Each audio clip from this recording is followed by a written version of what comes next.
안녕하세요. 플래닛 성형외과 신동우 원장입니다.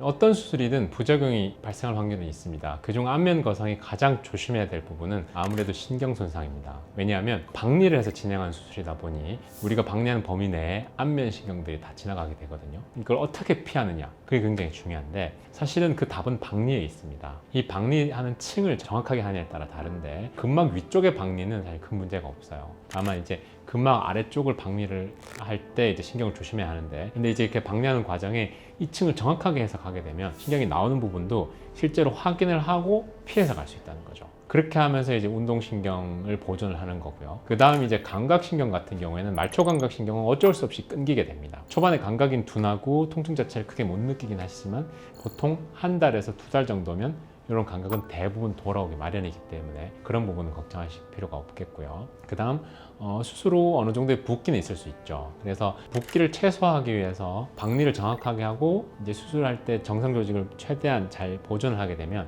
이런 붓기는 최소화를 할 수가 있겠죠. 다만 멍 같은 경우에는 개인차가 있을 수 있습니다. 큰 멍은 지혈을 통해서 잡아줄 수 있지만 작은 혈관 이런 것들에서 내는 멍들은 어쩔 수 없는 부분이 있습니다.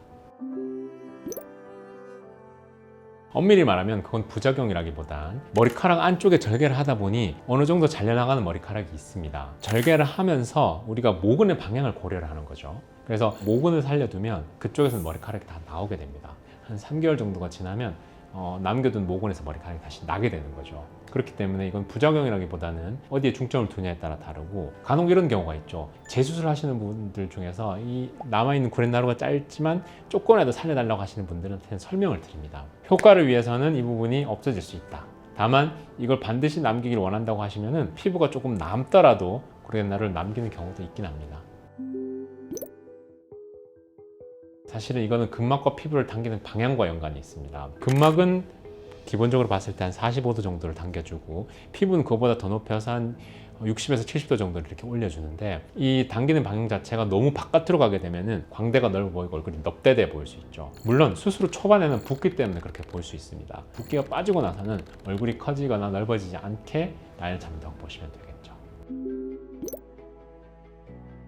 안면 거상은 굉장히 중요한 게 근막입니다. 근막에서는 강한 힘으로 당겨주고 피부는 늘어난 만큼만을 절제해야 하거든요. 근데 이제 근막에 대한 확실한 거상이 이루어지지 않았다거나 피부 쪽에서 너무 많은 욕심을 내서 많이 당겼다거나 했을 때는 봉합 부위에 장력이 가해지는 거죠. 그러다 보면 흉터가 일단 넓어질 수가 있겠고, 가장 안 좋은 경우에는 피부의 끝부분이 괴사가 되는 경우도 있습니다. 이런 경우에 있어서는 근막을 강한 힘으로 당겨주고 피부는 욕심내지 않고 늘어난 만큼만 절제해주는 것이 중요하겠습니다.